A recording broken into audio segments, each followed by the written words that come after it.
so sly. Eagle One, our fierce guardian angel. She drops her payload, majestic and graceful. Every mission we look to the sky. We see your silhouette and start to cry. On the destroyer, I see your beautiful figure.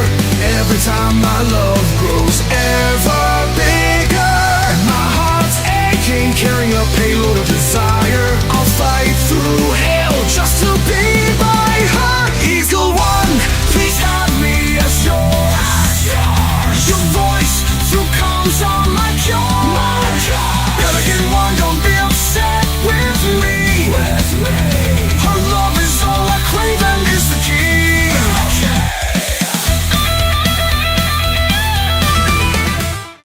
Good morning, my siblings in arms.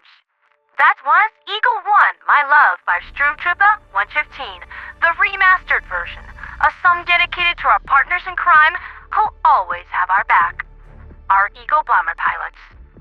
No joke about the second best girl in the Helldivers community today. When my ship was hit by the Illuminate last December, my previous Eagle bomber pilot was hurt badly enough that she had to be taken out of deployment circulation. Last I heard, she was recovering at Zegama Paradise and was pursuing a non-military career under a new identity to keep the Ministry of Truth off her back. I imagined they would want to word with her. My current Eagle pilot is my wifey, my sweetie bae, my angel of joy, Isabel Moretti. She always struggled with helldiving due to her coordination issues, but she stepped up when I was in trouble and worked with Mercy to create a full dive interface that can be used to operate an Eagle bomber. The execution here is truly something incredible. When she plugs her consciousness into the craft, the sensors all over the Eagle become her eyes, the hull, her skin, its thrusters and engines, her arms and legs. She defies gravity, spreads her wings, and flies. It is one of the most talented flyers that I have ever seen. Sometimes she ignores my stratagem beacon's location and corrects the 500 kg bomb trajectory to send it right into a Bile Titan's face instead. She really is the light of my life, my most precious gift. An angel's angel who gripped me tight and raised me from perdition. And I kinda had to hurry a little bit to get all this recorded before she woke up, because if she heard me giving her this much praise and compliments on air, she'd probably put me back into perdition.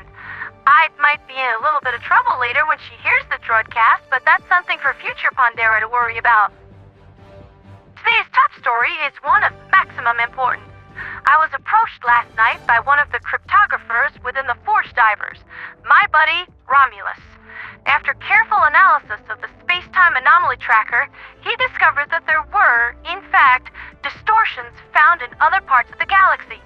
The sites of these locations are listed as such: the Gloom, with greater distortions being found deeper inside; Malevelon Creek, Cyberstan, Mog, and Super Earth itself. The Forge Divers have reason to believe that these are going to be sites of major enemy attack, and I take this evidence to mean that there is an imminent and dire threat to Super Earth safety. I'm issuing the call now to raise the defense condition back to LIBCON 1, especially in relevance to this next piece of information. When analyzing these space-time distortions, Romulus discovered that there was a constant background signal which diminished ever so slightly every 33 seconds. At its current rate of degradation, the signal will disappear entirely February 8th, the 1-year anniversary of the start of the Second Galactic War. This is a huge amount of actionable intel. We know where and when now and can prepare accordingly. Operating under worst-case scenario, I believe that all 3 enemy factions will be making a synchronized play on Super Earth, which explains why we have heard nothing from the Automaton Collective for weeks now. They're massing their forces for a major invasion. Friends, allies, siblings in arms. Go to your loved ones now. Hug them, cherish them, spend all the time with them that you can. Because a lot of us aren't going to be coming home once the dust from this settles. We got 11 days to prepare. I just hope it's enough.